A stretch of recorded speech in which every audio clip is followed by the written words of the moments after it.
So what is up guys, and welcome back to another road trip and food trip series, and this time napadpad kami ngayon dito sa Joe Drive. So this is an isolated coffee shop na madadaanan nyo lang dito sa Las Piñas. Kasama ko na naman ang aking best friend na mahilig mag road trip. So this coffee shop is actually located along the Anghari Road, just 2 kilometers away from Evia Mall.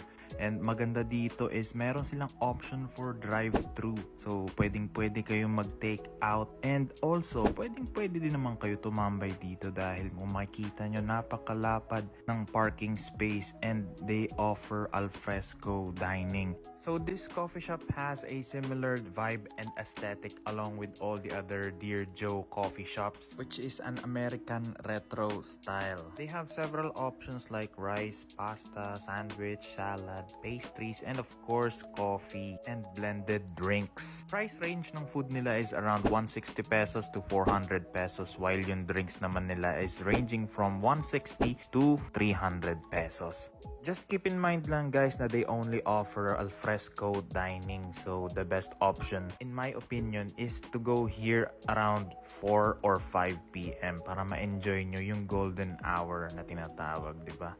Ganda ng view, malamig, mahangin, and ma-enjoy nyo pa yung foods nyo.